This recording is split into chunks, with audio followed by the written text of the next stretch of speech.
Muy buenas tardes, compañeros, compañeras, integrantes de esta comisión.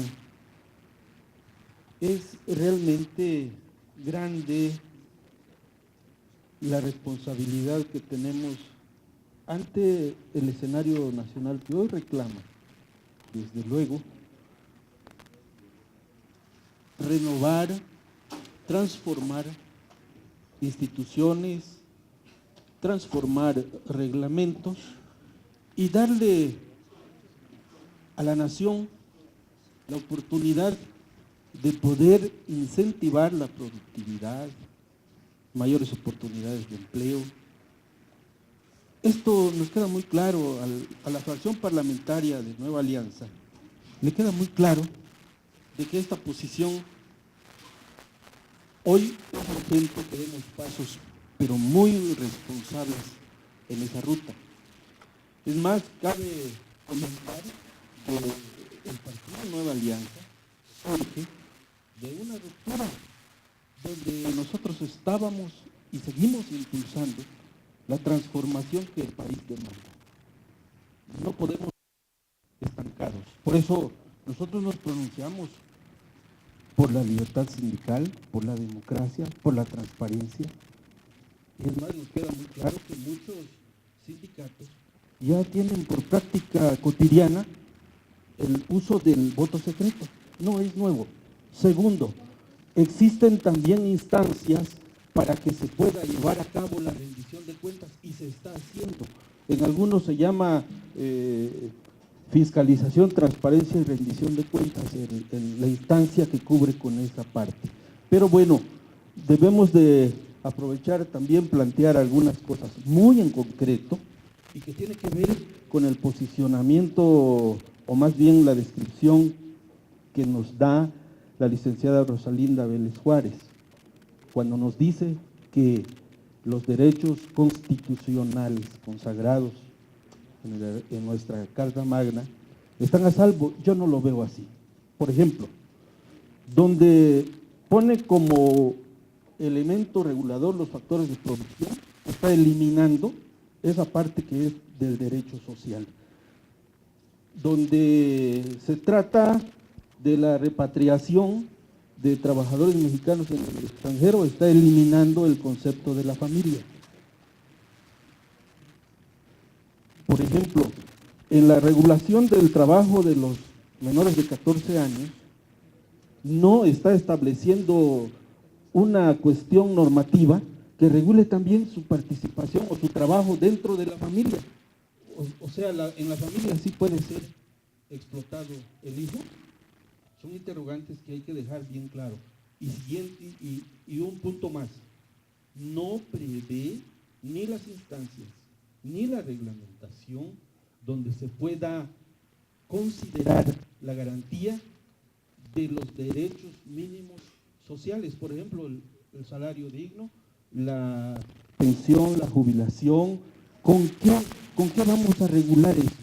Simplemente está dando un giro para que la protección se le dé al patrón, pero estamos dejando desamparado en varios espacios que son fundamentales a los trabajadores. Y con eso no podemos estar de acuerdo. Y una última pregunta, ¿por qué el auto llamado presidente del empleo, en los últimos 3 meses de su ejercicio, evadiendo la posibilidad de que este tema tenga el suficiente espacio y tiempo para que la ciudadanía, las organizaciones, los especialistas, los mexicanos puedan opinar, nos envía a esta Cámara con un tiempo muy limitado, y entonces son cuestionamientos que tenemos que dejar aquí en la mesa?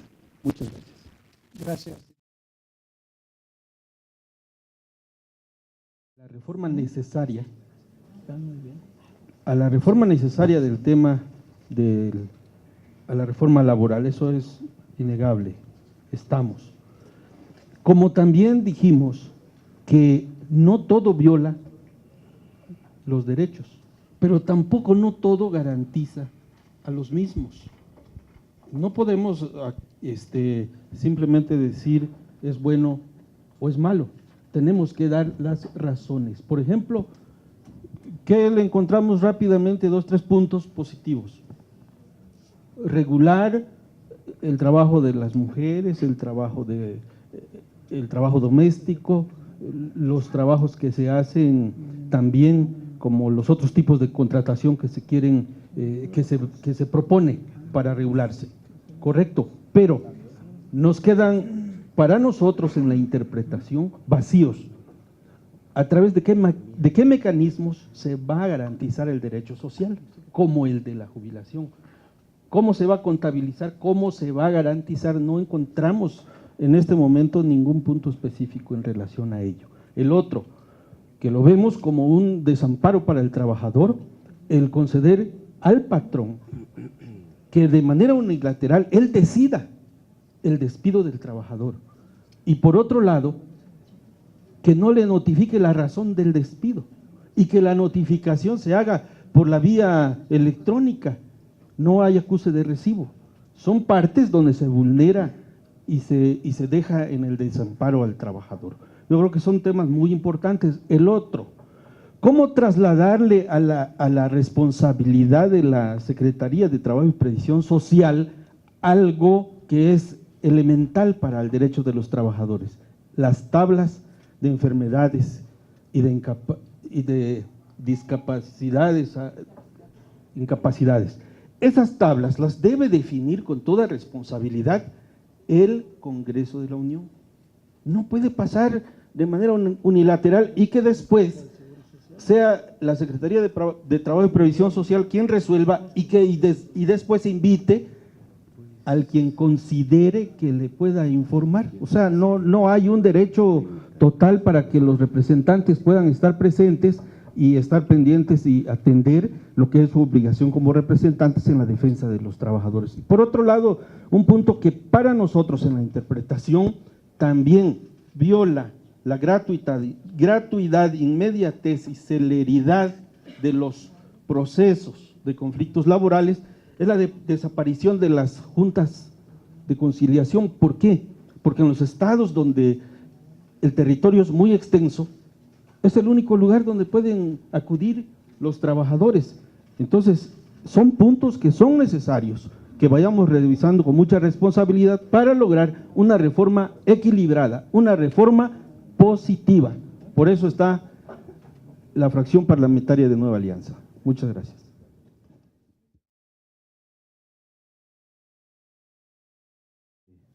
Se instaló la comisión. El diputado presidente Carlos Aceves nos hizo un comentario y dije que lo tendríamos muy pendiente, donde dice que esta reforma no es para abaratar el despido de los trabajadores. Eso es un dato que debemos tener muy claro. Pero la propuesta se contradice en ese tema. Por ejemplo, cuando no siendo responsabilidad del trabajador que los juicios se prolonguen, el costo es para él, se reduce el pago de salarios caídos. No puede ser. Habrá que prever alguna cuestión que lo haga amigable, transitable y que no pierda el equilibrio de los derechos sociales. Es decir, poder prever tal vez un fondo, un recurso que haga posible un seguro del desempleo o en su caso que las empresas contraten algún seguro que le garantice a los trabajadores que no sean ellos los que paguen esa prolongación en tiempo del juicio, porque no es responsabilidad del trabajador, en todo caso es de la instancia que lo está llevando a cabo. Segundo, lo mismo ocurre en otros temas, como el de la suspensión de las actividades laborales en los centros por contingencia. Lo limita a un número de días y todo es a costo del mismo trabajador. Es decir, lo limita a 30 días, ¿por qué no garantizarles su derecho social? Bueno, estamos en el escenario del mundo de la globalización, de la modernidad, ¿sí? Estamos conscientes, estamos seguros que la reforma es urgente, pero hay que hacerlo con responsabilidad.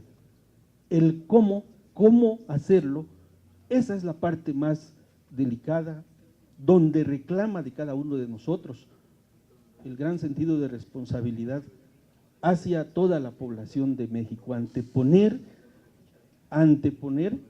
las grandes causas de la nación. Esa es una gran responsabilidad que tenemos como legisladores y bueno, en el formato del día de hoy nos ha permitido externar algunas de las inquietudes, pero son más. Hay muchos puntos que tenemos que establecer y analizar y sobre los que habremos de tomar decisiones. En todo caso, la licenciada nos establece que el mínimo sería, el mínimo pago a los trabajadores sería no menor al salario mínimo establecido, pero bueno, eso ¿cómo lo garantizamos? Porque hacemos un recuento, en Estados Unidos, ¿cuántos dólares se gana por hora? En Chile, más de $2 por hora.